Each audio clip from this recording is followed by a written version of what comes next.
Bueno, buenos días. Vamos a iniciar este webinar.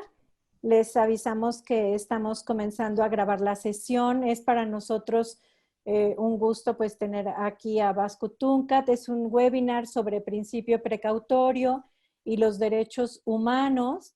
Es dentro del ciclo de webinarios sobre principio precautorio, perdón. Y Vasco Tuncat nos acompaña el día de hoy para esta presentación. Ahorita lo vamos a presentar. Tenemos compañeros que están conectados desde Estados Unidos, México, Costa Rica, Colombia, Jamaica, Venezuela, Brasil, Uruguay, Argentina, Chile, Turquía, Italia. Les damos la bienvenida a todos nuestros compañeros de IPEN e invitados. Y es para nosotros pues un privilegio tener aquí al ex relator especial de Naciones Unidas sobre las implicaciones para los derechos humanos de la gestión y eliminación ecológicamente racionales de las sustancias tóxicas y los desechos peligrosos. Vasco Tuncat fue designado con este cargo por el Consejo de Derechos Humanos de la ONU en 2014, en junio de 2014. Es un abogado internacional especializado en leyes y políticas sobre el manejo de productos químicos tóxicos y su contaminación. Colaboró para el Centro para el Derecho Ambiental Internacional, CIEL, del 2009 al 2016. Es fundador de Common Rights, de Derechos Comunes, una firma de asesoría multidisciplinaria sobre salud ambiental y desarrollo sostenible y derechos humanos.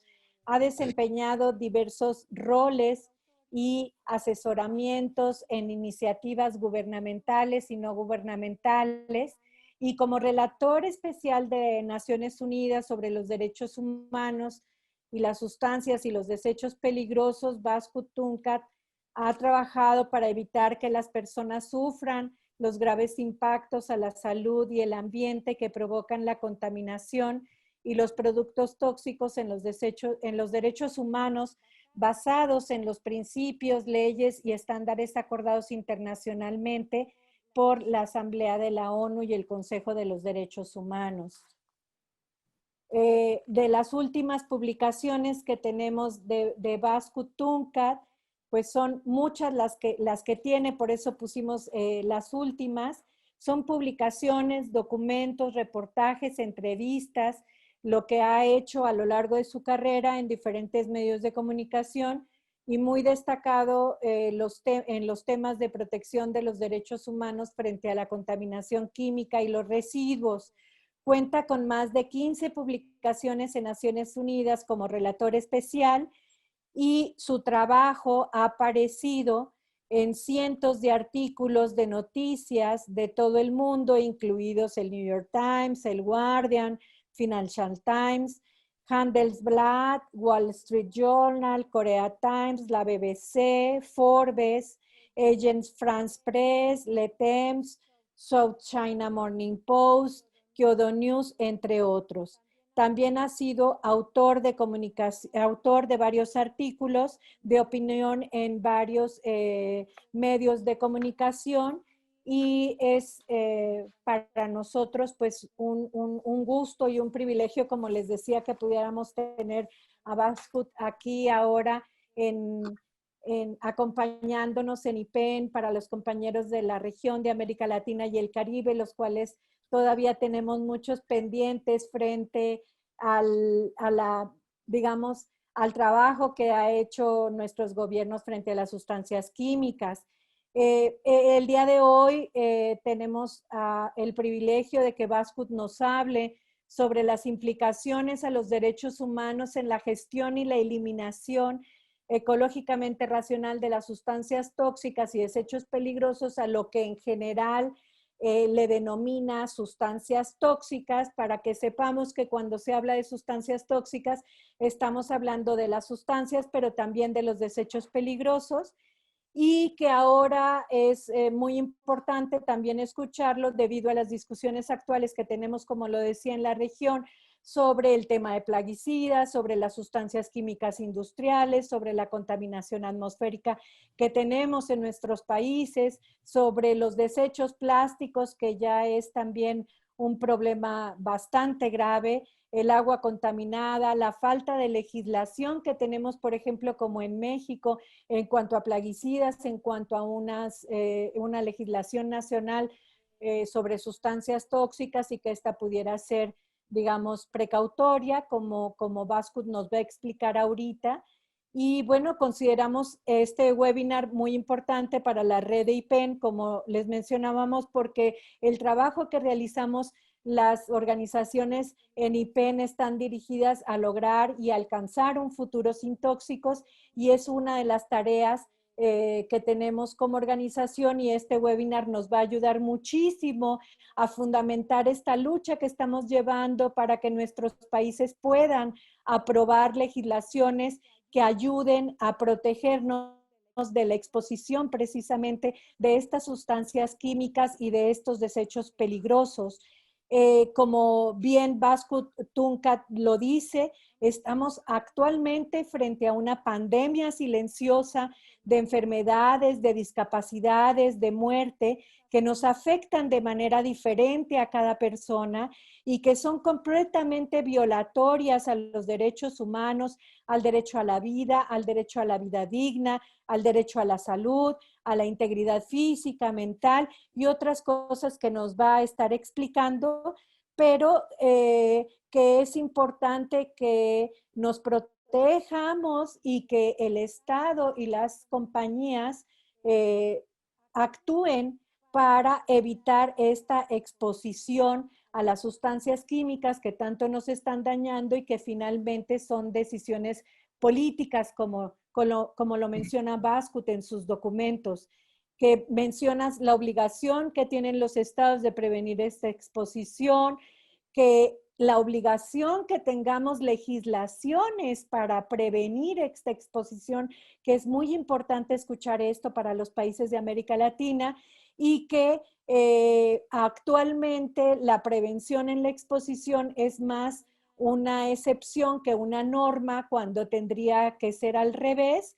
Y bueno, que me gustaría retomar esta parte que es muy importante para nuestro gobierno, cuando Bascut nos dices que se debe poner fin al juego dilatorio de las evaluaciones de riesgo y los análisis de costo-beneficio con los que se justifica la exposición a estos tóxicos, y que se han tomado los gobiernos decenios en poder hacer estas evaluaciones cuando esta contaminación sigue y sigue dañando.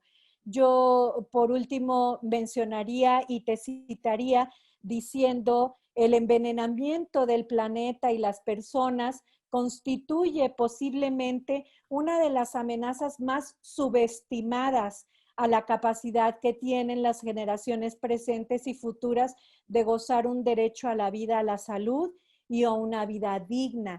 Entonces, es para nosotros pues una emoción tener aquí a Bascut, y muchas gracias por acompañarnos, y gracias a las personas que nos acompañan esta mañana, esta tarde, el día de hoy, esta noche. Bienvenidos. La metodología va a ser así: vamos a estar 2 horas conectados.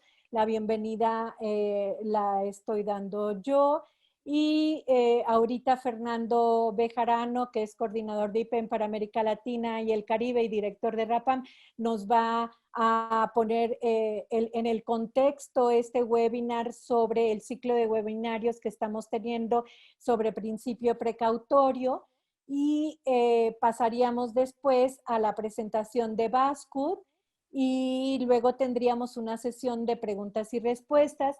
Les pedimos que las preguntas y las respuestas las puedan hacer a través de esta figura que existe en el Zoom, y si tienen algún otro tipo de comentarios, que sea ya a través del chat. Como es una sesión que se está grabando, sus videos y sus audios están deshabilitados, solo lo de los ponentes, para que sepan que nos pueden escribir cualquier cosa. La sesión, como les decía, está siendo grabada, y vamos a dejar de grabar en las preguntas y respuestas para que ustedes tengan toda la libertad de hacer los comentarios que necesiten. por último, les vamos a enseñar una serie de rápidas de instrucciones para la traducción simultánea. Funcionan en los dos sistemas de Windows y de Mac. Y abajo tienen lo que decíamos, este logo, que es un mundito donde ustedes le tienen que picar al canal de interpretación que quieran. Si quieren escuchar el español, ahorita vamos a estar hablando en español, solo Bascut va a hablar en inglés, o pueden escoger el canal de inglés. Y les pedimos que esta otra instrucción es para si se están conectando a través de un teléfono celular o una tableta, y les pedimos que activen en el canal de traducción silenciar el audio original si es que van a escuchar la traducción al español. Cualquier cosa, por favor, nos lo dicen por el chat y yo le daría con esto la bienvenida a todos ustedes, a los panelistas, a nuestro equipo técnico y de traducción que ahorita nos están acompañando también, que han hecho un gran trabajo y que nos va a permitir poder escuchar la traducción de la presentación de Bascut. Muchas gracias y le damos la palabra a Fernando. Sí, bueno, muy buenos días o tardes y noches para Bascut sobre todo. Nos da muchísimo gusto tenerlos a ustedes y a Bascut Tuncac, con quien tenemos un conocimiento ya de varios años. Recordar que para los que no estén familiarizados con IPEN, IPEN es la Red Internacional de Eliminación de Contaminantes. Es una red que nace en el proceso de negociación del Convenio de Estocolmo sobre contaminantes orgánicos persistentes y que después fue ampliando su agenda en la medida en que ya se fue consolidando la red, una red formada por pequeñas organizaciones de interés público, de más de 600 actualmente en 124 países, y en América Latina pues estamos con la responsabilidad de coordinar la oficina, el punto de enlace, junto con Marisa. Además de que nosotros pues tenemos nuestras propias ONGs, Marisa Yacot, Fronteras Comunes, en nuestro caso la Red de Acción sobre Plaguicidas y Alternativas en México, que también forma parte de la Red de Acción sobre Plaguicidas en América Latina y la Red Internacional de Plaguicidas. En este tema de ampliar la agenda fuera del Convenio de Estocolmo, meterse actualmente a las discusiones sobre el convenio de Minamata, sobre mercurio, o este enfoque estratégico para la gestión de sustancias químicas a nivel internacional, que en inglés lo conocemos como SAICOM, pues nos hemos dado cuenta de un tipo de gobernanza regulatoria, por así decirlo, que adolece de varios problemas. Entre ellos está sujeta a una gran influencia de las corporaciones, tanto en la definición de las posiciones de los países que atienden estos convenios, porque generalmente hay pocos mecanismos de consulta institucional regular y generalmente las empresas y los intereses económicos pesan mucho, su voz pesa más que los intereses o las voces de la sociedad civil, de las comunidades trabajadores afectados. Y hemos decidido entonces, como en un esfuerzo de apoyar nuestro desarrollo de capacidades en la región, iniciar este ciclo. Sería la segunda plática de un ciclo de conferencias que hemos denominado Principio Precautorio y Nuevos Enfoques Regulatorios sobre Sustancias Tóxicas. ¿Por qué? Porque pensamos que el principio precautorio es fundamental para deconstruir, digamos, repensar un marco regulatorio global, que desde las ciencias sociales podemos calificarlo como neoliberal, que hasta el momento privilegia más al mercado que al ser humano y que ha permitido precisamente que estemos expuestos de manera involuntaria, incluso desde antes de nacer, a un sinnúmero de sustancias químicas. Entonces nos parecía, empezamos hace unas semanas con Joel Tickner hablando de las limitaciones de la metodología de evaluación de riesgos y el principio precautorio. Y ahora continuamos con Bashkut Tunkak sobre principio precautorio desde la perspectiva de los derechos humanos. El tercer webinario sería también, aviso, en octubre, para hablar sobre el ejemplo del glifosato en la Unión Europea y cómo ahí, que aparentemente tiene un principio precautorio, también está siendo matizado por estas metodologías de evaluación de riesgos y a pesar de ello ya se ha tomado la decisión de la prohibición del glifosato. Como ha sido en México. En México tenemos y hablamos desde también un momento político interesante. Es un gobierno de transición que ha declarado que quiere poner fin al régimen político neoliberal, pero pensamos que también eso debería incluir una conciencia crítica del marco regulatorio neoliberal, que son las reglas del juego que los que ocupan los puestos gubernamentales tienen que jugar. Entonces, en este contexto, pues damos la bienvenida a Bashkut. Todo el cargo que ha tenido como relator especial de Naciones Unidas es un cargo honorario. Sus informes al Consejo de Derechos Humanos son, pues en nuestra opinión, de lectura obligada, que precisamente por ese carácter honorario nos parece que ha tenido poca difusión y esperamos que este webinario motive a su lectura. Al final vienen en su presentación las referencias, ya que están traducidos a todos los idiomas. Entonces, sin más, Bashkut, te agradecemos muchísimo todo el esfuerzo. Son más de las 9 de la noche en Turquía, estás ahí de visita y bienvenido. Tienes entonces la palabra, si puedes compartir tu pantalla y al terminar retomamos esta conversación para dirigir las preguntas. Muchas gracias a todos.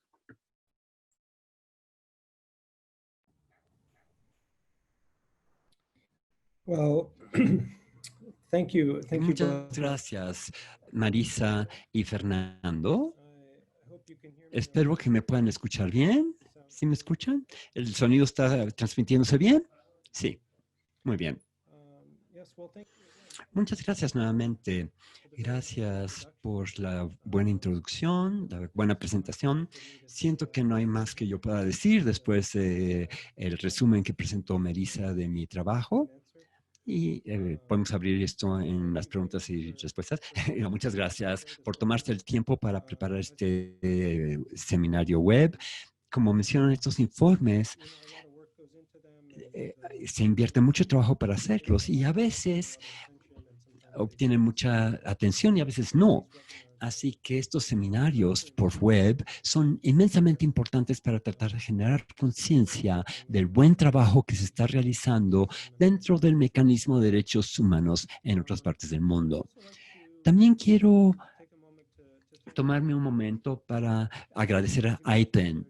IPEN, como habrán entendido de la presentación, ya a partir del mes pasado ya no soy el reportero especial sobre sustancias tóxicas, ya no es mi cargo. Así que IPEN me ha apoyado mucho a lo largo de los últimos 6 años, ha apoyado mucho el trabajo que se ha hecho por parte del mandato, por parte de mí mismo y la gente que me presidió también. Apreciamos tremendamente el apoyo de IPEN, así que muchas gracias y a todas las organizaciones que están participando aquí hoy también. Entonces, quizás puedo decir algunas palabras sobre los Common Rights, los derechos comunes, la organización para la que trabajo ahora. Common Rights, aquellos que no conocen esta organización, es una firma consultora internacional. Somos no lucrativos, estamos basados en Seattle. Nos enfocamos en la interacción de salud ambiental y derechos humanos. Los fundamos hace 3 años para proporcionar asesoría legal, política y técnica a gobiernos, sociedad civil, organizaciones internacionales y otros en todo el mundo que trabajan con este tipo de temáticas, en donde la salud humana y el medio ambiente se intersectan con los derechos humanos. La siguiente transparencia, por favor. El enfoque de mi presentación de hoy, como se habrán dado cuenta, sin lugar a duda, por la introducción, es ver más cercanamente la intersección entre las sustancias tóxicas y los derechos humanos en el mundo. El trabajo que hice bajo el mandato de derechos humanos y tóxicos. Para darles antecedentes del mandato, si no están familiarizados con él, el mandato se creó a mediados de la década de los 90 como una respuesta a lo que muchos países en el sur global veían como las debilidades de la Convención de Basilea, en donde tomaron el tema de la exportación de los desechos tóxicos, lo llevaron a la Comisión de Derechos Humanos de Naciones Unidas, que es el predecesor del Consejo de Naciones Unidas, para crear un mandato que viera esta problemática de los desechos tóxicos desde una perspectiva de visión de derechos humanos y, desechos tóxicos por muchos años. A lo largo del tiempo, junto con el movimiento internacional ambientalista, se volvió claro que el problema de los desechos se puede enfrentar a través de tomar un enfoque del final del ciclo de vida y que tendría que haber un enfoque más integral, un enfoque que tomara en cuenta el ciclo completo de las sustancias tóxicas y los desechos. Así que se expandió el mandato, se le cambió el nombre. Ahora tiene un título mucho más largo, se llama el Mandato de Derechos Humanos o las implicaciones de la gestión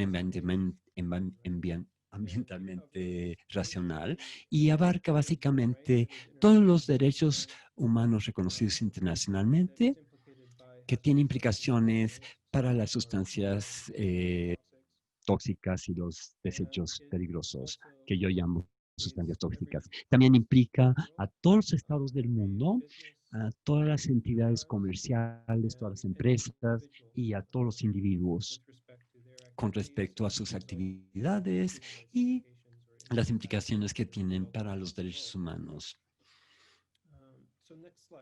La siguiente transparencia, por favor. Para darles una idea general sobre lo que voy a enfocar hoy en día, la primera parte de mi presentación va a ver el deber de prevenir la exposición a las sustancias tóxicas bajo la Ley de Derechos Humanos.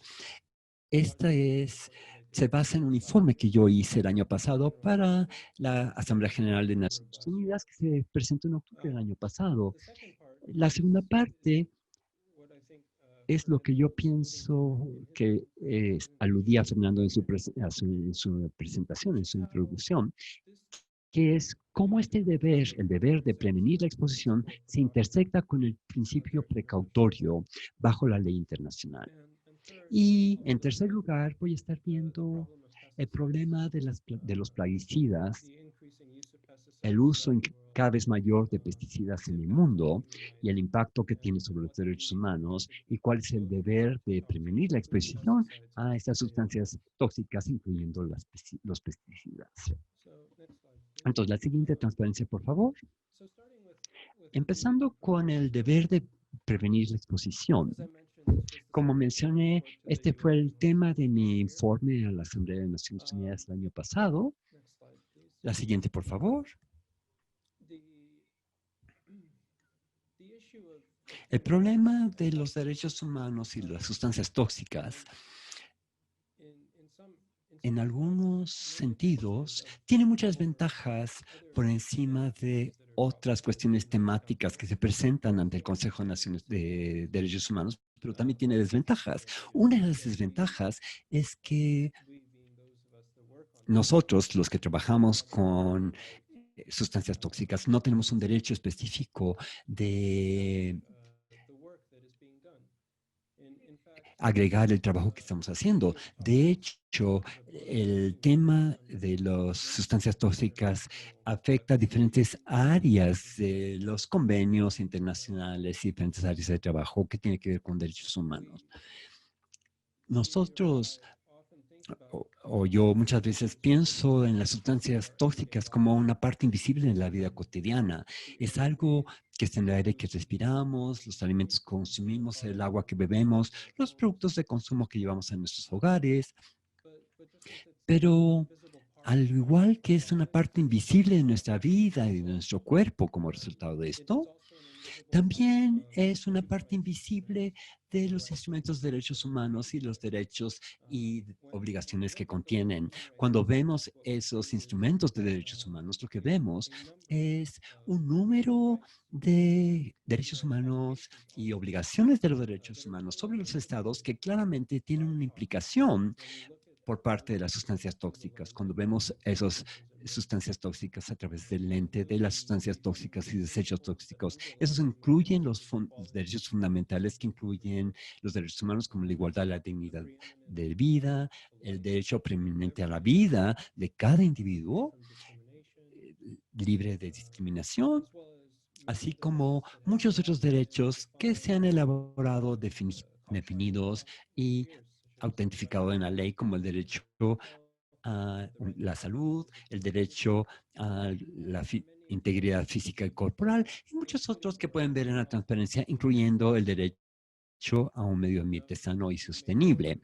Como muchos de ustedes sabrán, el derecho a un medio ambiente sano y sostenible, para decirlo brevemente, se le ha puesto más atención en años recientes y eso le damos la bienvenida a esa atención.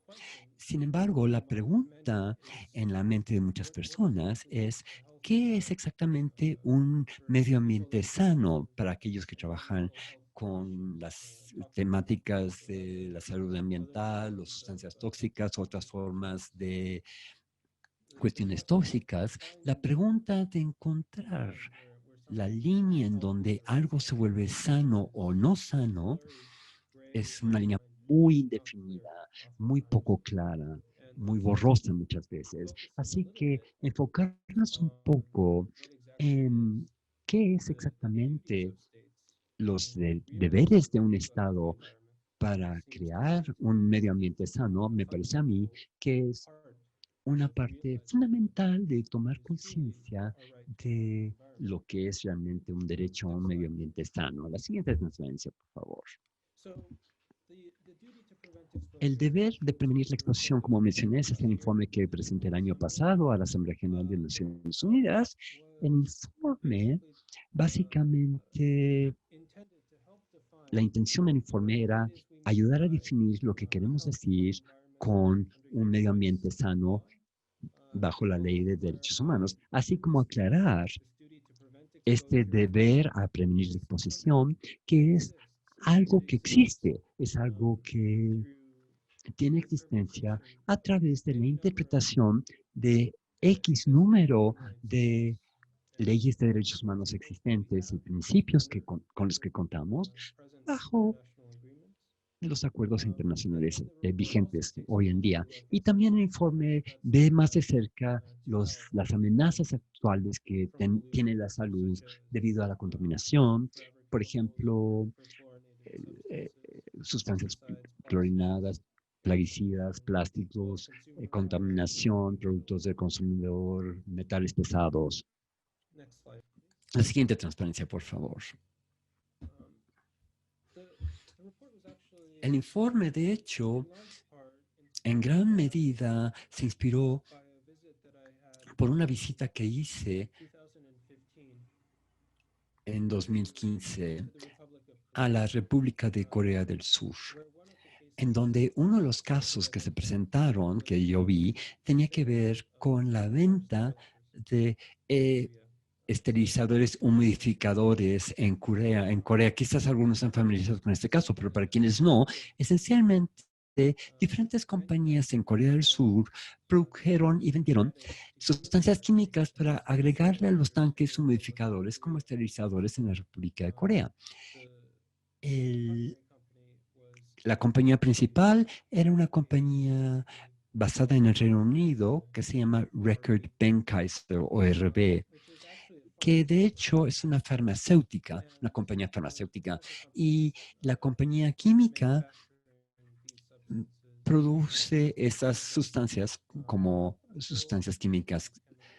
Vendían esas sustancias químicas a RB y otras compañías de otras marcas para usarlos en esos esterilizadores humidificantes, en los tanques de agua de estos humidificadores. Sin embargo, ni el vendedor directo de esos esterilizadores, ni las compañías químicas se les ocurrió llamar la atención al hecho de que estas sustancias químicas estaban siendo metidas en un producto, en un medio ambiente cerrado, en donde habría exposición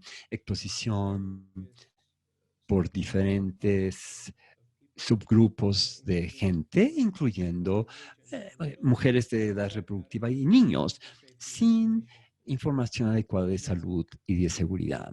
Ahora bien,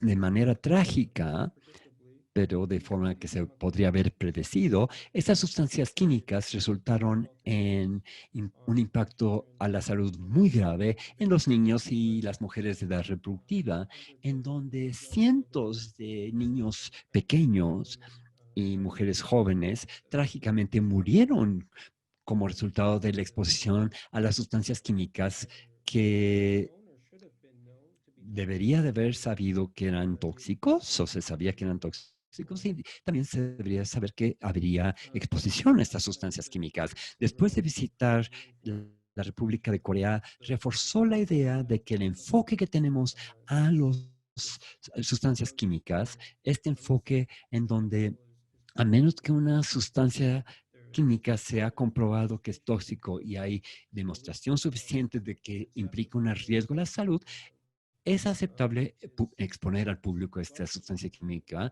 Nos parece que es el enfoque equivocado que se está aplicando en todo el mundo. Agradecí poder ver que la República de Corea tomó pasos para poder abordar ese tipo de problemáticas a través de implementar diferentes procedimientos para los biocidas. Pero para mí esa es una ilustración muy clara por qué los estados deben de tener el deber de prevenir exposición y por qué esta tiene que ser la norma y no la excepción, como se dijo anteriormente. La siguiente transparencia, por favor. En el informe del año pasado, uno de los derechos a los que volqué la mirada para evitar la exposición tiene que ver fue el derecho a la vida, el derecho a la salud y el derecho a una vida digna. Algunos de ustedes quizás están familiarizados con el trabajo del Comité de Derechos Humanos de Naciones Unidas con respecto al derecho a la vida, el derecho a la vida con dignidad en años recientes. Hace 2 años, el Comité General o el Comité sobre Derechos Humanos produjo un comentario general sobre el derecho a la vida. En su comentario general, claramente identifica la contaminación como una amenaza al derecho a la vida y al derecho a la dignidad, lo cual abrió la puerta a una decisión con respecto al uso de plaguicidas y otros en Paraguay. Voy a dirigirme a esa decisión en un rato. Lo que hizo el comité, que fue muy extraordinario, fue enfatizar que aunque una vida no se pierda por la contaminación,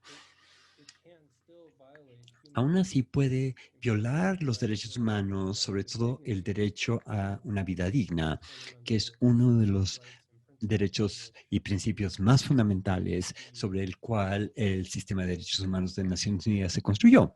La siguiente transparencia, por favor. Otra fuente de autoridad para el deber a prevenir la exposición es el derecho a la salud. Viendo otro comité de Naciones Unidas sobre derechos humanos, el Comité de los Derechos Sociales, Económicos y Humanos, el derecho a un nivel sustentable de salud. Lo que vemos en el comentario general es que el derecho a la prevención de enfermedades es un aspecto fundamental del derecho a la salud y que exige la prevención y la reducción de la exposición a sustancias peligrosas. Lo que a mí me parece especialmente importante es que el comité afirma prevención antes de la reducción a la exposición, lo que a mí enfatiza que la prevención de la exposición es en medio de reducir la exposición general a sustancias peligrosas como las sustancias químicas tóxicas. Además, el derecho a la salud bajo el convenio de la Convención de Naciones Unidas para los Niños, específicamente cuando se refiere a la contaminación y otros aspectos ambientales que pueden afectar los derechos de los niños, especialmente los derechos a la salud, exige que los gobiernos tomen en cuenta los peligros y los riesgos de la exposición para la salud de los niños, notando que los peligros aquí implican los peligros de la exposición, los peligros de las sustancias y por lo tanto alentándoles a tomar un enfoque basado en los peligros cuando buscan proteger los derechos de los niños y las niñas. En segundo lugar, exige también que los estados tomen en cuenta los mejores intereses de los niños como una de las consideraciones primordiales en decisiones administrativas y legislativas que afectan los derechos de los niños y las niñas, incluyendo el derecho a una buena salud, a un máximo desarrollo y otros derechos humanos contenidos en la Convención de las Naciones Unidas sobre los Derechos del Niño y la Niña.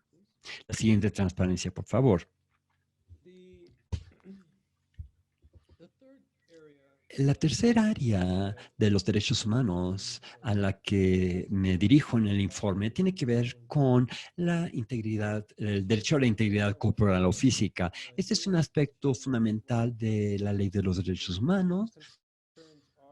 Se refiere a nuestra libertad como individuos de controlar lo que sucede con nuestros cuerpos. Como escribí en el informe, nuestra exposición a sustancias tóxicas es una forma de violencia y la violencia en contra de un individuo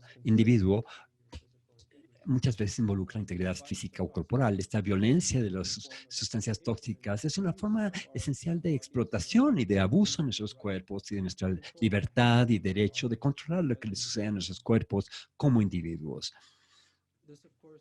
Esto, por supuesto, se relaciona íntimamente con el derecho a la libertad de un trato degradante y cruel y inhumano, así como la libertad de experimentación científica sin consentimiento. Todo esto tiene que ver con nuestro cuerpo y las decisiones que tomamos con respecto a nuestros cuerpos. Recientemente ha habido el uso de integridad corporal en casos legales que quizás ustedes conocen, como el caso de niños envenenados en Michigan en los últimos años. En un caso de la Suprema Corte de Justicia, la Suprema Corte de Estados Unidos aceptó argumentos con respecto a la violación de la integridad corporal y física, argumentos que fueron presentados ante la Corte en ese caso. Y nuevamente, con respecto a el envenenamiento del plomo, en donde una comunidad roma egipcia en Kosovo también un consejo de consejos dijo que esa comunidad se había violado su derecho a integridad corporal en ese caso. También se ha reconocido bajo leyes internacionales y nacionales y también internacionales por parte de cuerpos de derechos humanos en el contexto de los derechos laborales también. La siguiente transparencia, por favor. El derecho a la información, me parece a mí, también refuerza el deber del Estado de evitar, de prevenir la exposición de diferentes maneras. ¿Por qué? Para empezar, está ligado íntimamente a la cuestión de la integridad corporal, que básicamente tiene que ver con una cuestión de consentimiento, de decisión, de elección. Para que haya consentimiento, uno necesita contar con información. Uno no puede dar consentimiento libremente si no hay información adecuada que se entienda adecuadamente por parte de que recibe la información. En mi informe del año 2015 al Consejo de Derechos Humanos, Me referí al derecho a la información en ese informe. Ahí propuse un marco normativo que exija que los estados comuniquen información de forma correcta, sobre todo aquellos que están a riesgo de impactos adversos. Ese informe también articuló cómo los negocios también tienen, las empresas tienen responsabilidades de evaluar los impactos y comunicar los riesgos al público y otras partes de interés. En última instancia, no es la obligación del individuo protegerse en contra de la exposición tóxica, más bien es la obligación del Estado, de los gobiernos, protegernos de la exposición. El acceso a la información, proporcionar acceso a los consumidores a la información, aunque es un derecho, no evita la prevención de la exposición. Considerando el universo de sustancias tóxicas que enfrentamos hoy en día, se calcula que va de miles y millones de sustancias que están usando en el mundo. Es poco razonable esperar que cualquier individuo pudiera hacer una evaluación razonable de las implicaciones de la exposición a cualquiera de estas sustancias tóxicas. La siguiente transparencia, por favor. El último derecho humano al que vi para reforzar esta idea del deber de prevenir la exposición que corresponde a los estados, es ver el derecho al acceso a la justicia y a los recursos legales efectivos. Algunos de ustedes no están quizás familiarizados con este concepto que se ha citado en los medios internacionales de derechos humanos como el derecho a un remedio, una remediación efectiva, pero esencialmente es, desde mi punto de vista, es que se pueda reparar un daño y hacer que esa persona que haya sufrido ese daño pueda regresar a la situación en la que se encontraba antes de que ese daño se hubiera cometido. Entonces, por supuesto, para muchas víctimas de la exposición a sustancias tóxicas es imposible porque muchas exposiciones son irreversibles. Habiendo dicho eso, hay cosas que los perpetradores y los estados sí pueden hacer para procurar hacer efectivo un recurso legal efectivo y llegar a algún tipo de justicia a las víctimas hoy y también a las generaciones futuras. Uno de esos aspectos que es parte de un recurso legal efectivo es el elemento de la no repetición, la no recurrencia de las violaciones de derechos humanos. Si tomamos eso con respecto a las sustancias químicas tóxicas, lo que significaría literalmente es que una vez que los estados entienden que hay una amenaza tóxica por el uso de una sustancia tóxica o por un sitio contaminado, que ellos tienen que tomar medidas para reducir los riesgos y los peligros de eso, para proteger a las comunidades, a los trabajadores, a los consumidores y otros que quizás estén expuestos a esas sustancias tóxicas.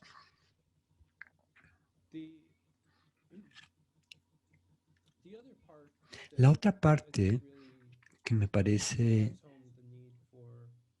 subraya la necesidad de reconocer el deber de los estados de prevenir la exposición es que la gran mayoría de los perpetradores de daños por parte de sustancias tóxicas no rinden cuentas ante nadie. Siguen produciendo las sustancias químicas, los siguen utilizando, siguen eliminando estas sustancias químicas tóxicas de forma impune, sin tener que asumir los costos, no solamente financieros, sino también los costos emocionales, mentales, los impactos que tienen sobre la salud física, mental, emocional. es la sociedad la que tiene que cargar estos costos, se externalizan en la sociedad, sobre todo ante los más vulnerables que necesitan más protección en la sociedad para poner fin a este ciclo de impunidad y la falta de rendición de cuentas. Lo que realmente debe suceder es, para tener un acceso real a la justicia y un recurso legal efectivo para las víctimas futuras, es contar con el deber de los estados de prevenir de la explosión como un enfoque primordial cuando se refiere a las sustancias tóxicas. Entonces, la siguiente transparencia, por favor. Estos son básicamente las 5 áreas de la ley en donde yo encontré un apoyo firme, fuerte, para argumentar que el Estado tiene el deber de prevenir la exposición. Sin embargo, otra área de la ley que me parece a mí que podría apoyar esto también, este deber a exponer la exposición, es el principio de la precaución, el principio precautorio. Quiero enfocarme un poco en el principio precautorio, ya que ese es el tema de nuestro seminario por web hoy. Como muchos de ustedes saben, hemos establecido firmemente que la precaución es un principio de la Ley Internacional Ambiental, está en la Declaración de Río, se puede rastrear antes de eso a nuestro enfoque ante las sustancias farmacéuticas y otras amenazas a la salud humana. Y esto es algo que no debe de ser renegociado, no es nada que debe de ser discutido. Un enfoque de precaución no solamente es un principio de la ley internacional, sino también es sentido común. Esta cita de la OMS ilustra de forma justa cómo las autoridades de salud sienten la necesidad de la precaución y del principio de la precaución que se implemente para evitar los errores del pasado y repetir algunos de los que se han referido como pecados del pasado. Sin embargo, esto sigue siendo un área de mucho debate. Lo vemos dentro del convenio de Estocolmo, donde los estados están rehusándose a quitar la referencia, están tratando de quitar la referencia de la precaución en el convenio. Y también lo vemos al interior de sistemas nacionales y regionales, donde vemos cómo se está implementando la precaución como un área de un debate muy agresivo en algunos casos. La siguiente transparencia, por favor. También hemos visto evidencia a favor de la precaución es avasalladora. Uno de los ejemplos que señalaría es el ejemplo del plomo en la gasolina.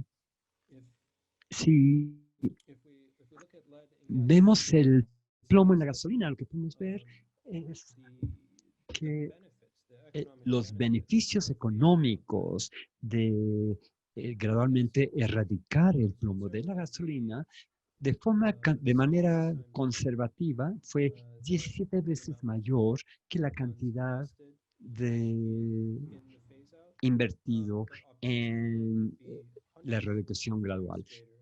Pero puede ser cientos de veces mayores por cada dólar que se invierte en términos de los beneficios netos para la sociedad. También vimos que este enfoque que se tomó a partir de fines de los décadas de los 70 e inicios de la década de los 80 fue precaucionaria, en donde el nivel de preocupación demostrado por la CDC de que era dañino fue mucho más elevado de los niveles promedio de plomo en esa época. La gráfica de la izquierda muestra cómo cayó los niveles de plomo en la sangre conforme se fue eliminando gradualmente el contenido de plomo en la gasolina. y cómo el nivel de plomo considerado, entre comillas, seguro ha ido cayendo con el tiempo al punto en que hoy en día tanto CDC como la OMS dicen que no hay ningún nivel seguro de exposición al plomo en los niños, lo cual trae a colación otro punto, que hay que reforzar la prevención de la exposición, que esto sea la norma y no la excepción. La siguiente transparencia, por favor.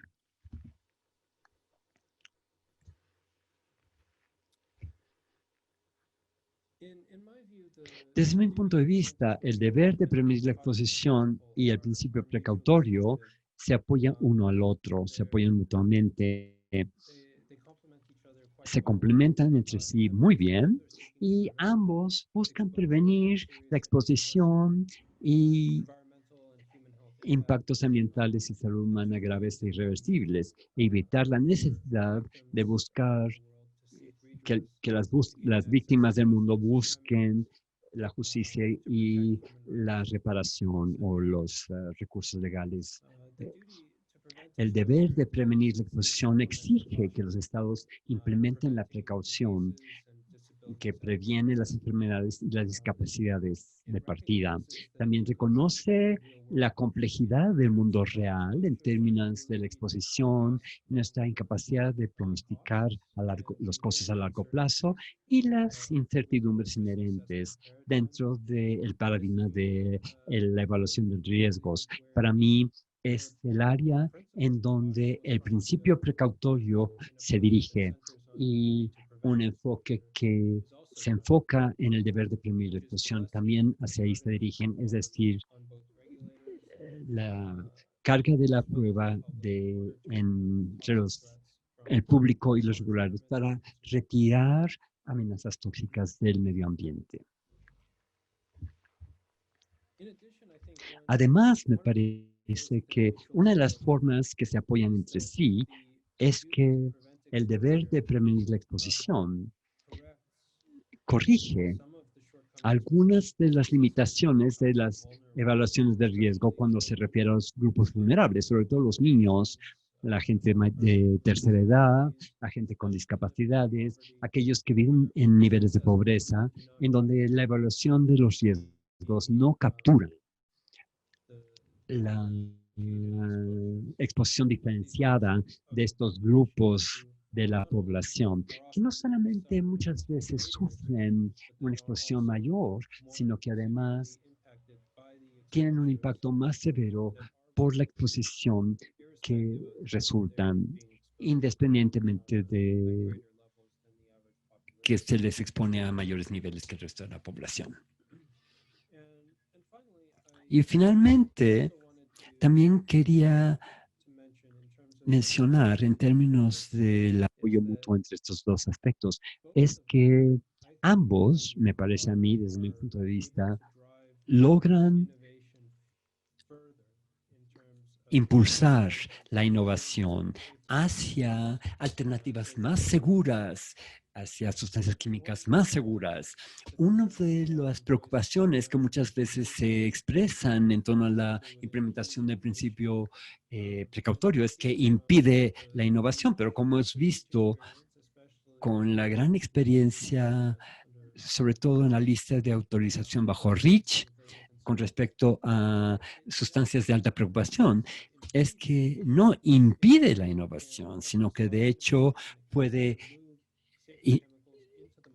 promover la innovación y llevar sustancias químicas más seguras al mercado y reemplazar a sustancias más tóxicas que han estado insertas en el mercado.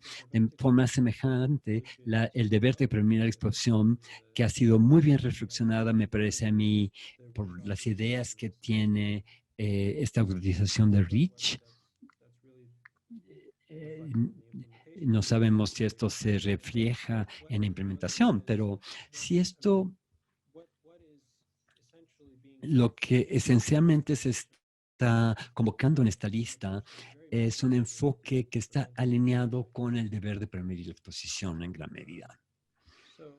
Así que yendo a la siguiente transparencia, la sección final en la que me quiero enfocar son los plaguicidas. Como mencionó Fernando, la cuestión del uso de pesticidas, de plaguicidas, sobre todo el glisofato, es una problemática muy actual, sobre todo en México, con el gobierno actual.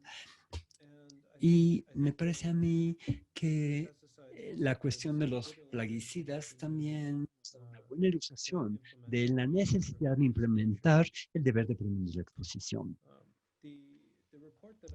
El informe que yo escribí a la Asamblea General de Naciones Unidas, de hecho, empezó con una cita de Carson sobre su libro Silent Spring, que escribió hace más de 15 años, me parece a mí, donde ella menciona en uno de los pasajes de su libro que si vamos a vivir íntimamente con esas sustancias químicas, las vamos a consumir, las vamos a beber y las vamos a llevar a la médula de nuestros huesos, creo que así dice ella, más vale que sepamos algo sobre su poder y sobre su naturaleza.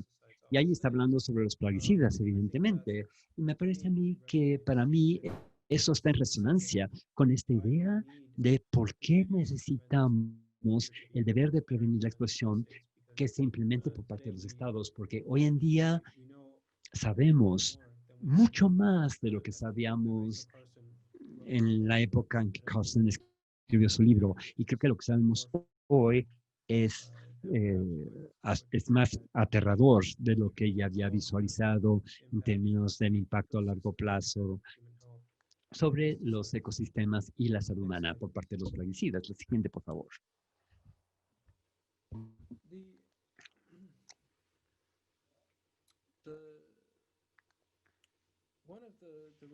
Uno de los informes que pude hacer fue en colaboración con el relator especial de Naciones Unidas en alimentos.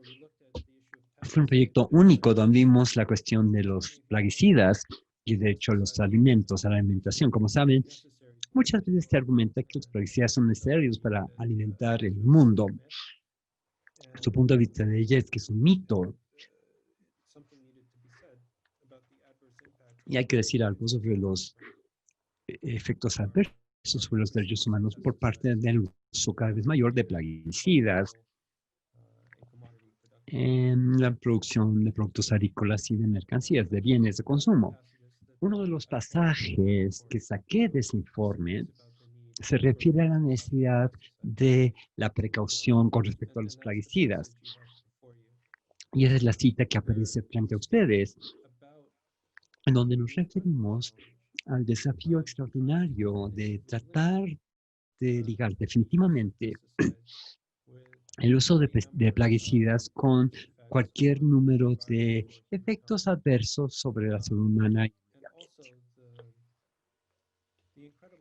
Y también los esfuerzos extraordinarios de aquellos que tienen intereses en la industria química para asegurarse de que estas sustancias químicas permanezcan en el mercado, lo cual muchas veces es un gran desafío para aquellos que tienen evidencia científica clara de los daños que crean, como el glifosato, y las experiencias que hemos visto en los últimos años, en donde está a punto de ser erradicado gradualmente y luego se le permite y luego se le vuelve a erradicar en algunos estados, etcétera, etcétera. Esto es solamente en Estados Unidos, por supuesto, al que me estoy refiriendo en este momento. La siguiente transparencia, por favor. Lo que he tratado de hacer en parte del trabajo que realicé bajo mi mandato fue ver el efecto transfronterizo del uso cada vez mayor de plaguicidas. Y visité diferentes países europeos al inicio de mi mandato y hacia el final de mi mandato visité países en vías de desarrollo o países de ingresos medios y bajos. En mi última visita, en diciembre de 2019, fue una visita a Brasil. Y de hecho, el informe de esa visita se va a presentar al Consejo de Derechos Humanos en 2 semanas por parte de mi sucesor y va a estar disponible en línea. Lo que yo hallé durante mi visita y mi investigación anterior a la visita a Brasil fue lo que uno de mis colegas y amigos se refirió como no una pandemia silenciosa, sino una masacre silenciosa con la situación que se está desarrollando en Brasil, se está desenvolviendo en Brasil, con un gran número de nuevas fórmulas de plaguicidas que han entrado al mercado en los últimos 2 años, así como la situación del uso en gran medida no monitoreado de plaguicidas en muchas plantaciones y muchos campos agrícolas en todo el país. Lo que me preocupó mucho escuchar es cómo las comunidades, sobre todo las comunidades afro brasileñas o quilombolo, se refieren a las plaguicidas como armas químicas que estaba usando la agroquímica para sacarlos de sus tierras. Y el incesante uso de plaguicidas en sus hogares, en sus escuelas, y los impactos en salud que están sufriendo como resultado de estos rociados. Fue muy preocupante escuchar tanto por parte de las comunidades como los defensores públicos y abogados públicos la batalla que estaban librando para tratar de despertar la inercia del uso de plaguicidas para poder aumentar los patrones de consumo en otros lugares del mundo bajo este modelo neoliberal. Lo que también me preocupó mucho, al que aludí en mis misiones a países europeos, que es la exportación de plaguicidas que están prohibidas su usos en un país que se exportan a otros. En Europa, otros países de ingresos altos a países de ingresos bajos como Brasil, que no tienen sistemas adecuados para monitorear y controlar los riesgos plaguicidas. La siguiente transparencia, por favor.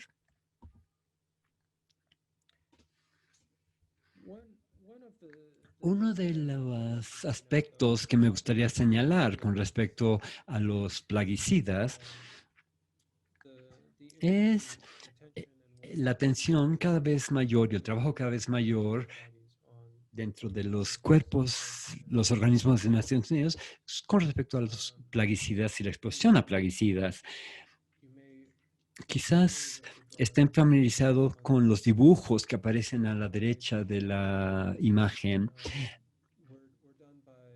que fueron realizados por niños de 4 años de 2 diferentes partes del mismo valle en México, donde una parte del valle estaba expuesto a plaguicidas y la otra parte del valle no estaba expuesta a plaguicidas.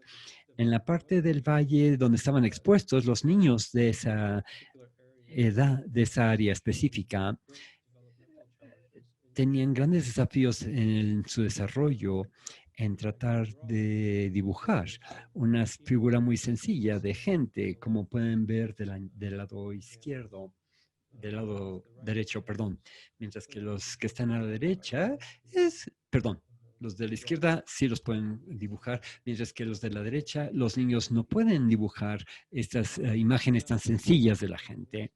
La siguiente, por favor. De hecho, se llevó esto a la atención del Comité de Atención a los Derechos de los Niños en Naciones Unidas y el Tratado de la India y otros actores de México, en donde llevaron a la atención del comité y el comité publicó una recomendación al gobierno de México de dejar de importar plaguicidas que están prohibidos, cuyo uso está prohibido en el país exportador, el país en el cual se están manufacturando. En el caso de México, es importante dejar de importar pesticidas de Estados Unidos, plaguicidas de Estados Unidos y de Europa que están prohibidos en esos países o en esas regiones por motivos de salud o por motivos ambientales. Recientemente hemos visto al gobierno francés publicar una decisión de dejar de exportar estas sustancias en los años por venir y el sistema de procedimientos especial de Naciones Unidas ha emitido un llamado a todos los estados a dejar de exportar sustancias químicas no deseadas a países más pobres. Para que la Unión Europea, por ejemplo, Estados Unidos, Canadá y otros países más ricos dejen de exportar sustancias químicas que ya prohibieron o cuyo uso está restringido en sus territorios y jurisdicciones y en gran medida no tienen países que no tienen, exportarlo a países que no tienen los instrumentos para enfrentar y estudiar ese tipo de sustancias. La siguiente transparencia, por favor.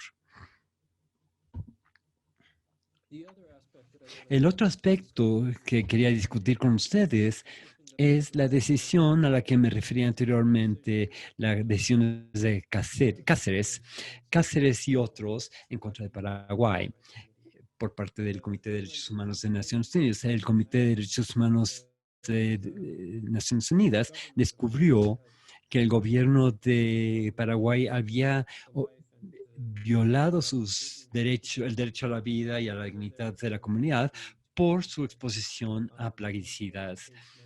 El gobierno no había evitado o prevenido la exposición crónica a estas sustancias altamente peligrosas y que incluso esas violaciones al derecho a la vida y al derecho a la dignidad de la comunidad eran independientes de que la víctima hubiera muerto por la exposición en esa comunidad en Paraguay. Solamente uno de 22 de las víctimas alegadas fueron víctimas que murieron como resultado de las discapacidades o enfermedades resultado de su exposición a pesticidas. Notablemente en esa decisión, el Comité de Derechos Humanos no descartó la violación de tratos crueles, inhumanos o degradantes. Como mencioné anteriormente, una de las fuentes de autoridad de este deber para prevenir la exposición a los individuos y comunidades es la obligación que corresponde a los estados, el derecho de los individuos a no ser tratados de forma cruel y inhumana. Es importante reforzar que existe un deber por parte de los estados de prevenir la exposición en respecto a este principio. La siguiente transparencia, por favor. Tengo unas cuantas más para discutir. Uno de los informes a los que se refirieron en la introducción fue un informe sobre los principios con respecto a los derechos humanos y la protección de los trabajadores contra la exposición a sustancias tóxicas. Y ahí, uno de los principios que realmente me gustaría traer a colación y enfatizar, que afirma que los estados deberían de ser alentados a implementarla, es el principio 4 de ese conjunto de 15 principios, el cual de forma clara plantea que la eliminación de los daños es el medio primordial para evitar la exposición. con equipo especializado y otro tipo de, o sea, más bien eliminando el peligro que tiene sus raíces tanto en las convenios de la OIT y los comentarios generales sobre derechos de los trabajadores y seguridad de los trabajadores. Para mí, esto refuerza la idea de que existe un deber que le corresponde a los estados y que de hecho los gobiernos del Consejo de Derechos Humanos aprobaron una resolución después de la presentación de ese informe, en donde de hecho reconocieron que los estados tienen el deber de evitar la exposición insegura y de que había una responsabilidad correspondiente a las empresas. Insistieron en incluir el término inseguro en el deber de prevenir exposiciones, pero en cualquier cosa me parece un avance y un reconocimiento cada vez mayor entre los estados y otros observadores de que sí existe un deber a prevenir la exposición que corresponde y que claramente fluye directamente desde la campaña de derechos y de los convenios internacionales. Así que siento que he hablado bastante ya, así que la siguiente transparencia. La penúltima transparencia es bibliografía sobre los diferentes informes, visitas a países, resoluciones y decisiones de órganos de tratados de Naciones Unidas a las que me referí en mi presentación. Así que quiero dejarles esta información por si acaso desean reflexionar o profundizar en la lectura de a lo que me he referido hoy. Así que me gustaría escuchar, recibir sus preguntas con respecto al deber de prevenir la exposición, el principio precautorio. Estos dos principios se refuerzan uno al otro, se apoyan uno al otro. Son principios dentro de la ley internacional, por un lado el sistema internacional de derechos humanos y también el sistema internacional de derechos ambientales. Así que muchas gracias por su atención y con muchas ganas contesto las preguntas que ustedes puedan tener. Muchas gracias, Vasco, por esta presentación. Ha sido muy interesante escuchar.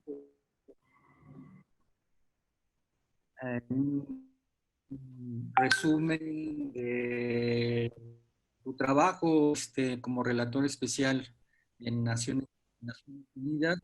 Y tendría dos preguntas generales. También les recuerdo a todos los oyentes que pueden poner sus preguntas en preguntas y respuestas. En realidad no he visto ninguna. No sé si hay problemas para escribir en preguntas y respuestas o en el chat, pero no veo ninguna pregunta. Pero mientras ponen las preguntas, mi comentario y pregunta es el siguiente. Vasco, tú has estado presente en muchas de las reuniones de las conferencias de las partes del Convenio de Estocolmo. También has estado presente en muchas reuniones de este marco estratégico para la gestión de sustancias químicas SAICOM. Y ahí has tenido intervenciones recordando las obligaciones de los estados de prevenir la exposición, de garantizar estos derechos. Mi pregunta es, en tu opinión, ¿cuál es esta gap, esta distancia todavía que existe? Hay convenios más cerca de acatar este deber de prevenir la exposición, pero tu opinión general de lo que habría que mejorar en los convenios ambientales, Estocolmo por un lado, SAICOM por otro, para que realmente estos principios y obligaciones de los estados puedan ser parte de la dinámica de las negociaciones. Nuestra impresión es que está habiendo una tendencia dominante de reducir todo a una discusión muy de management, muy técnica, donde se aceptan exposiciones que en realidad son inmoralmente inaceptables o moralmente inaceptables. Pero quería saber tu opinión. Y si existe esta distancia, este gap, ¿cómo reducirla? ¿Y qué papel juegan en este sentido las acciones a nivel nacional, a nivel local?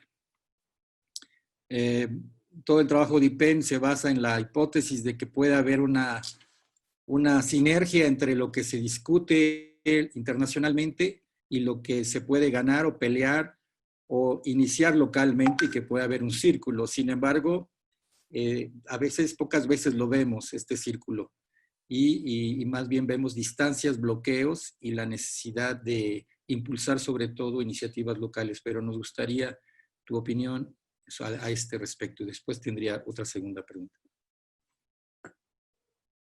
Adelante, Marshall. Fernando, ¿ibas a hacerle la pregunta en inglés también? Well, thank you very much. Muchas gracias. Es una pregunta muy interesante, es muy oportuna, una muy buena pregunta. Me parece a mí que para mí hay dos cuestiones involucradas aquí. Está la cuestión de los convenios, los instrumentos legales y lo que puede ser SAICM como un marco no obligatorio. Me parece a mí que la realidad triste, debo de reconocer, es que los convenios, debido a que son instrumentos obligatorios, tienden a ir hacia el denominador menor, el común denominador menor. La cuestión de lo precautorio, aunque muchos de los países participantes y las partes que participan en estos convenios tienen algún grado de precaución dentro de sus leyes y políticas nacionales, es muy difícil tener un nivel de precaución que exceda este denominador común menor, este enfoque mínimo de las partes, sobre todo aquellos que participan en los comités más técnicos como CRC, COP, es más bien para COP. Pero de hecho, me parece a mí que es una excelente pregunta, sobre todo si estamos tratando de pensar sobre cómo promover, impulsar estos convenios hacia una plena implementación en un periodo de tiempo razonablemente corto. Aquí tenemos casi 2 décadas desde que se fundó el convenio de Estocolmo, incluyendo su negociación y todo, y todavía estamos con un número muy reducido de sustancias químicas que están en las listas en los anexos. Claramente necesitamos avanzar hacia en un ritmo mucho más veloz, mucho más rápido, acelerado, y hacerlo con este enfoque es un enfoque muy importante, pero hay una limitante muy grande aquí. Creo que la cuestión precautoria es muy interesante para el enfoque estratégico, para la gestión, debido a que es un marco de políticas, es el lugar perfecto para discutir este tipo de cuestiones, sobre todo los diferentes enfoques de los países, cuando ven los riesgos, los peligros, e integrar cuestiones como los derechos humanos dentro de su sistema de gestión nacional de sustancias químicas y sus políticas y procedimientos nacionales para las amenazas de sustancias tóxicas. Las cuestiones políticas que están emergiendo se han enfocado en temas que no corresponden realmente a los tratados de sustancias químicas y desechos químicos, pero que necesitan ser abordados. Hay cuestiones urgentes que hay que abordar. Sin embargo, una cuestión emergente es el problema de cómo la ciencia y las políticas se intersectan, convergen. No solamente ciencia en el sentido biológico, físico y químico, sino también como las ciencias sociales, como cuestiones que tienen que ver con sociología, las culturas, las etnicidades, diferentes enfoques, incluyendo enfoques de derechos humanos, corresponden con un paradigma que realmente pueda proporcionar mayor protección y una mayor transición, alejándonos de estas sustancias químicas obsoletas que realmente no deberían de estar en nuestras sociedades. No hay ninguna excusa para que sigan estando ahí. No sé si lo contestas tu pregunta. Ahora hay muchas preguntas, han parecido, así que voy a evitar, no voy a hacer mi segunda pregunta, sino que voy a resumir las preguntas. Si puedes dar tus respuestas. La primera, Chile recientemente firmó en el contexto de Mercosur y los acuerdos de libre comercio con Brasil.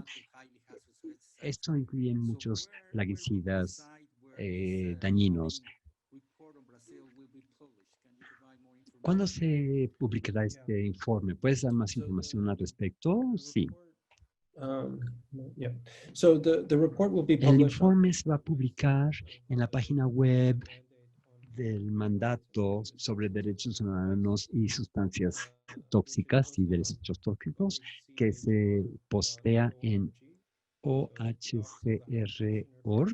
la oficina del Alto Comisionado de Derechos Humanos, y con mucho gusto puedo circular este informe junto con una liga para que sea más fácil de encontrar, de identificar. Quizás algunos de ustedes están muy frustrados con lo difícil que es de navegar los sitios web de Naciones Unidas para identificar lo que estén buscando. Si les ayuda, yo les puedo proporcionar esa liga. El informe debe estar disponible ya sea al fin de esta semana o de la siguiente semana, porque los informes van a ser discutidos y debatidos dentro del Consejo de Derechos Humanos en el viernes de la semana que entra. Genial. Ya sea que a través de IPEN o la lista de esta conferencia podamos circular esto. En relación a la contaminación de las aguas subterráneas, ¿conoces algunos casos en los informes en donde haya nanopartículas, nanométricos en desechos peligrosos de nitratos que pueden ser una amenaza a la salud humana y el agua? En relación al derecho al agua limpia y la contaminación de las aguas subterráneas, ¿tienes algo que incluya esto en el informe? ¿Nos puedes dar algo de bibliografía al respecto?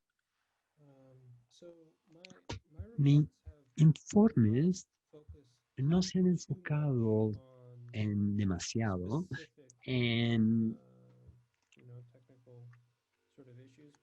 cuestiones técnicas específicas, sino más bien en cómo aplicar el marco de los derechos humanos. Sin embargo, me parece a mí que hay algunas referencias en mi informe sobre cómo el derecho a agua segura y saneamiento está implicado, está involucrado en estas sustancias tóxicas como los nanomateriales que contaminan aguas subterráneas.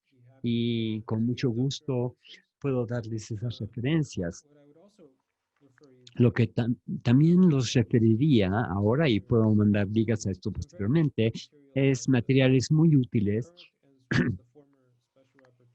del relator especial actual y el anterior del agua y saneamiento, quienes también han publicado lineamientos muy útiles con estas temáticas. Muchas gracias. La otra pregunta es, en el Acuerdo de Libre Comercio entre México y Estados Unidos y Canadá, y quizás en otros acuerdos de libre comercio, hay un texto que llama a la regulación y el uso de evidencia científica, todo este lenguaje de la industria que sea evidencia basada en la ciencia, en contraposición al principio precautorio. ¿Cuál es la opinión que tiene usted sobre estos conceptos que se utilizan en estos acuerdos de libre comercio? Bueno, ¿lo ves como un lenguaje, una redacción diseñado para... A mí me parece que la intención de la industria es promover un enfoque basado en la ciencia para tomar decisiones al final, en última instancia, y esa certidumbre científica puede ser con respecto a cualquier número de variables dentro de la ecuación que da origen a una decisión o una acción por parte de un regulador. Puede reducir la exposición, ya sea restringiendo el uso en un contexto específico o prohibir la sustancia. Este lenguaje de un enfoque basado en la ciencia, me parece a mí, cada vez está promoviendo, pero también está cayendo en oídos sordos, porque los reguladores en el mundo se están dando cuenta que no pueden sencillamente tomar el enfoque que han estado utilizando de este enfoque basado en la evaluación de riesgo sustancia por sustancia para abordar este universo de sustancias químicas tóxicas que tenemos. Tomaría 5 siglos poder evaluar lo que tenemos disponible hoy en día. Es totalmente imposible, así que lo que se está proponiendo por las agencias químicas a través del apoyo de otros países en Europa es tratar de marcar un límite entre la necesidad de evidencia científica y la realidad que enfrentamos hoy en día, que exigiría un enfoque de precaución. Hay dos preguntas que tienen que ver con los indígenas, los derechos de los indígenas y el principio precautorio. Uno es en Brasil. Si hay alguna resolución sobre el uso de plaguicidas para desplazar a las comunidades indígenas de sus territorios. Si hay otros casos en América Latina que respondan a esta tendencia y cómo es la liga entre el derecho de las comunidades indígenas y el principio precautorio. Hay obligaciones que incluidas en su informe o algún comité, como el Comité de los Niños, que aborde esto también. ¿Puedes referirte a eso también? Entonces, con respecto a los pueblos indígenas, los derechos de los pueblos indígenas es una pregunta muy interesante ligada con el principio precautorio, porque bajo la Declaración de Derechos Humanos sobre los derechos de los pueblos indígenas, ellos mismos deberían de poder definir el nivel de precaución que es apropiado para sus tierras y territorios. No son los reguladores, no tienen el derecho de definir cuál es el nivel adecuado de precaución cuando se refiere al uso del glifosato, por ejemplo, sino que son los pueblos indígenas que tenían que tomar esa decisión, porque se reconoce internacionalmente que tienen el derecho a el consentimiento fundamentado, libre y previo. Si eso se refleja en nacionales, ya es otra cuestión, pero internacionalmente esa es la norma.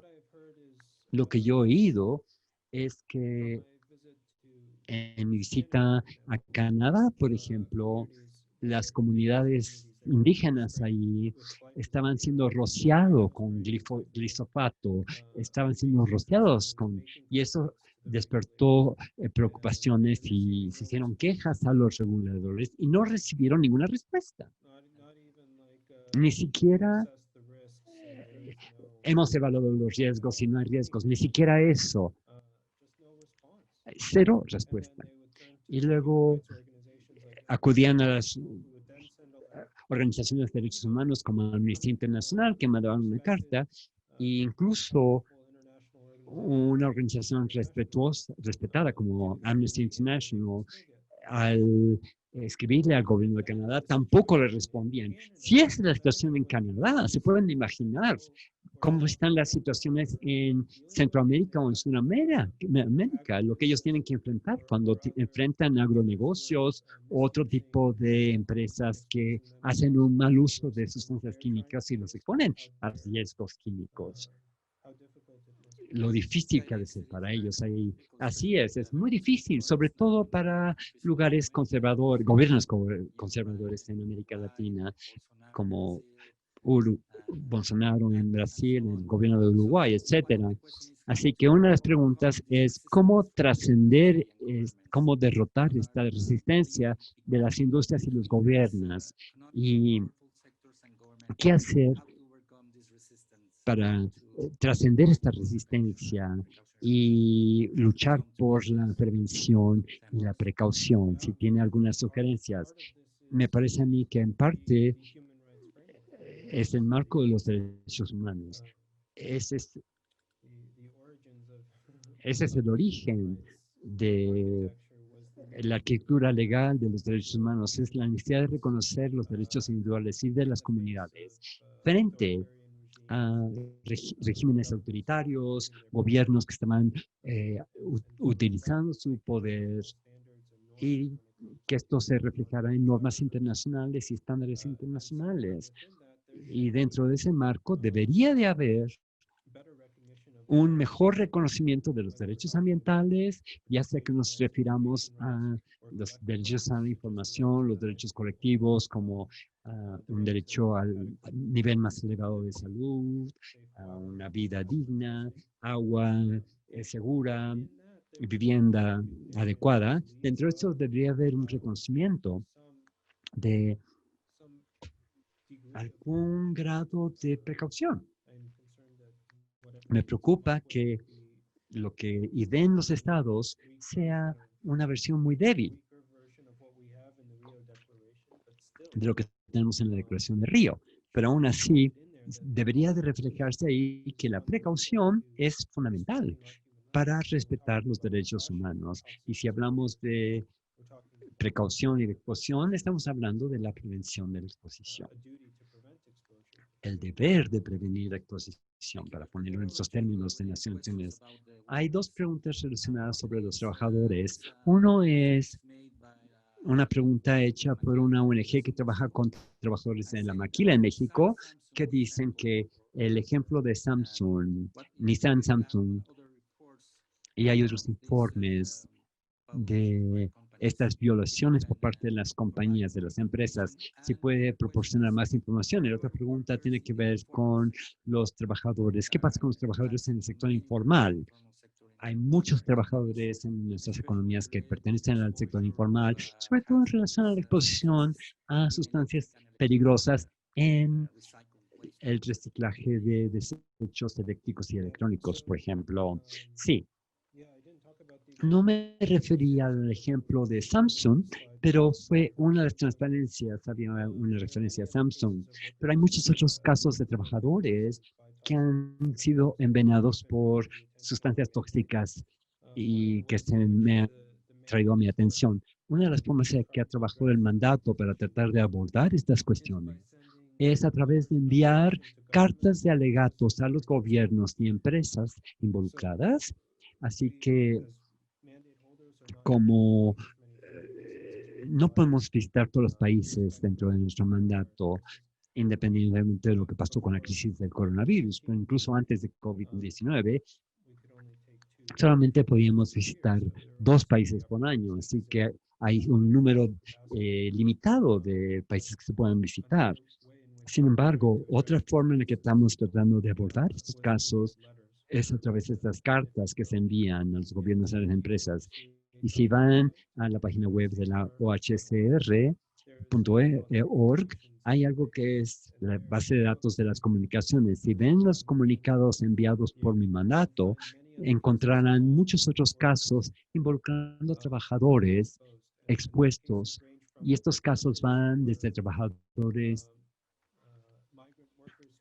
migrantes que fueron a Fukushima para trabajar en lugares contaminados con radioactivos, trabajadores en África, Asia y América Latina, que están trabajando en la producción agrícola y usando plaguicidas tóxicas, así como preocupaciones en torno al trabajo infantil en la minería y la agricultura también, en donde estos niños no solamente y niñas no solamente están en situaciones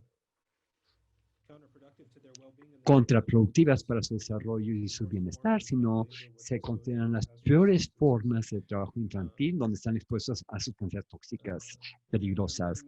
Hay muchísimos ejemplos en esos comunicados.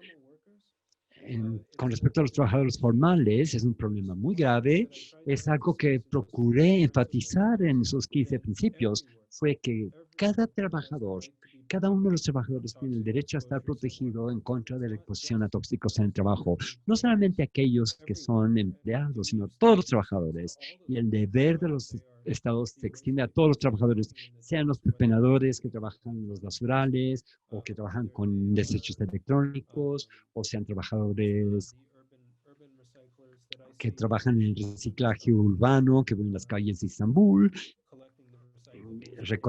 recogiendo basura y llevándolos a venderlos a otras industrias. Todos esos trabajadores tienen el derecho humano a trabajar de forma segura y todos esos trabajadores tienen una exigencia legítima a que sus gobiernos los protejan en torno a su bienestar y su salud.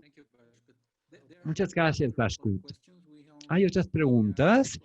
Estamos acercándonos a cerrar este seminario web en 10 minutos, así que voy a tratar de resumir algunas de las preguntas. Una de las preguntas es de un argentino de Argentina, Fernando Caballero, que ha estado luchando en contra de agrotóxicos y la fumigación desde el año 2006.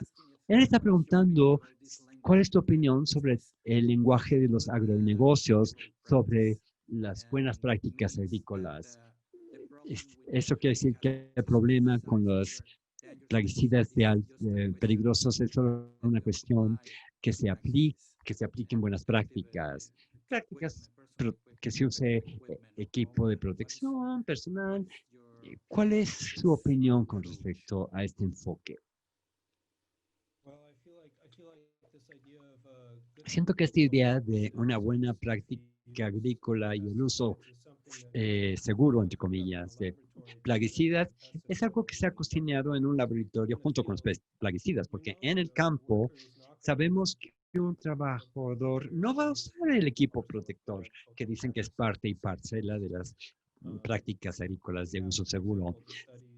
Tenemos un estudio hecho, por ejemplo, por el programa ambiental de Naciones Unidas, el Pluma, en Paraguay y en África, en donde menos de 1% de los trabajadores en África Occidental usan el equipo de protector recomendado, porque o no lo pueden comprar, no lo encuentran, o hace mucho calor como para usar lo que se ha recomendado para proteger a los trabajadores en contra de sus plaguicidas altamente peligrosos. Estas ideas de las buenas prácticas agrícolas, el uso seguro, en la práctica no son razonables y son situaciones totalmente hipotéticas que no están enraizadas en la realidad. También pensamos que la culpa se culpa al consumidor y al individuo y no a la compañía que está liberando esta sustancia al mercado o al Estado que no está evitando la exposición. Otra pregunta de un abogado laboralista, ambientalista en México, es que todas las normas especiales mexicanas que ponen límites autorizables máximos en los diferentes medios, también están dentro del marco de la evaluación de riesgos, incluyendo el lenguaje del Tratado de Libre Comercio que tenemos con Estados Unidos y Canadá. Entonces, ¿cuáles son ejemplos exitosos para lograr cambiar este paradigma? O este esfuerzo por cambiar este paradigma. Bueno, muy buena pregunta. Incluso cuando vemos los mejores ejemplos de Europa en términos de los enfoques adoptados ahí, en algún punto está la consideración del costo-beneficio. Y esas consideraciones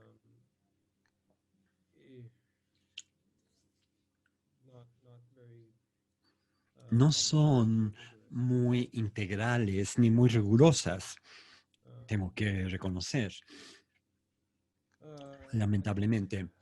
Me parece a mí que estoy batallando para pensar sobre un buen ejemplo con respecto a costos y beneficios. Sin embargo, quizás uno de estos sería EPA en Francia, la EPA en Francia, en términos de aplicar un enfoque precautorio y ver el costo y beneficio involucrado. Nuevamente,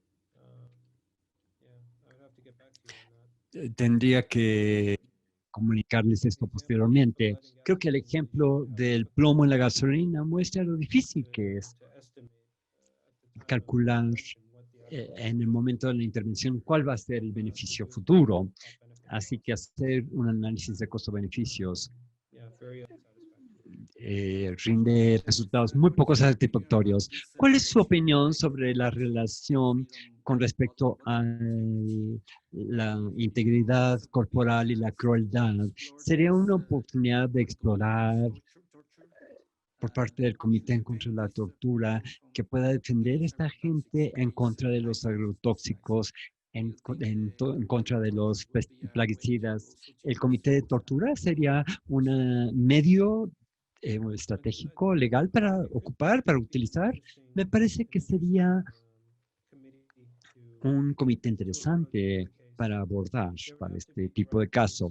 Tendría que ser el caso justo, el caso adecuado para esto.